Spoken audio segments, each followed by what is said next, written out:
തിരുവോണം നക്ഷത്രത്തിൽ ജനിച്ചവർക്ക് കുടുംബജീവിതത്തിൽ ആഹ്ലാദാന്തരീക്ഷം, സമാധാനം, സ്വസ്ഥത, ദാമ്പത്യ സൗഖ്യം എല്ലാ പ്രകാരത്തിലും ഉണ്ടാകുമെങ്കിലും ഒരു പക്ഷേ ഭക്ഷണക്രമീകരണങ്ങളിലുള്ള അപാകതകളാലും കഫ നീർദോഷ രോഗപീഠകളാലും ഈ മാസത്തിൽ അസ്വാസ്ഥ്യം അനുഭവപ്പെടുവാനിടയുണ്ട്. പല ദിവസങ്ങളിലും ഈ സാഹചര്യത്താൽ അവധിയെടുക്കേണ്ടതായ സാഹചര്യമുണ്ടായിത്തീരും. തൊഴിൽ മേഖലകളോട് സമ്മർദ്ദവും യാത്രാക്ലേശവും വർദ്ധിക്കും.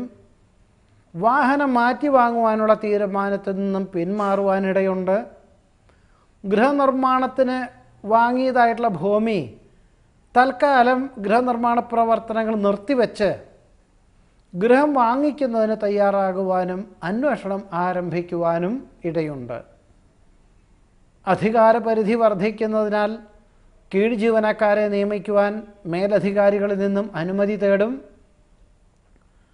വിദേശത്ത് സ്ഥിരതാമസമാക്കുവാനുള്ള അനുമതി ലഭിക്കുവാനിടയുണ്ട്. ആഗ്രഹസാഫല്യത്താൽ ആത്മനിർവൃതിക്ക് യോഗം കാണുന്നു. വിഭാവനം ചെയ്ത പദ്ധതികൾ പ്രാവർത്തികമാക്കുവാൻ സാധിക്കും അഥവാ പ്രാബല്യത്തിൽ വന്നു ചേരുവാനിടയുണ്ട്.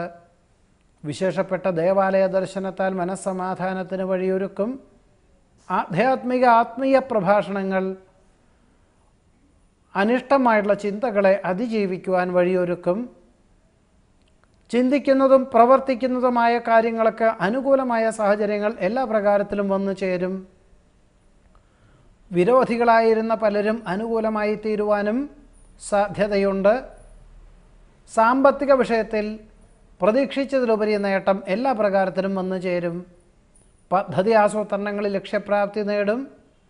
ലാഭശതമാന വ്യവസ്ഥകളോട് കൂടിയതായിട്ടുള്ള പുതിയ വ്യാപാര വ്യവസായ മേഖലകൾ തുടങ്ങുന്നതിൻ്റെ പ്രാരംഭതല ചർച്ചയിൽ പങ്കെടുക്കുവാനും തീരുമാനം കൈക്കൊള്ളുവാനും ഇടയുണ്ട്. ഒരു പക്ഷേ ഈ വരുന്ന ചിങ്ങമാസത്തിൽ അതിനുവേണ്ടി പ്രവർത്തനം തുടങ്ങുവാനുള്ള തീരുമാനം കൈക്കൊണ്ടുകൊണ്ട് ഒരു പദ്ധതി ആസൂത്രണത്തിന് തയ്യാറാകുവാനും തിരുവോണം നക്ഷത്രത്തിൽ ജനിച്ചവർക്ക് സാധ്യതയുണ്ട്. ഇതാണ് തിരുവോണം നക്ഷത്രത്തിൽ ജനിച്ചവരുടെ ഈ ജൂലൈ മാസത്തിലെ അനുഭവഫലങ്ങൾ. നമസ്കാരം.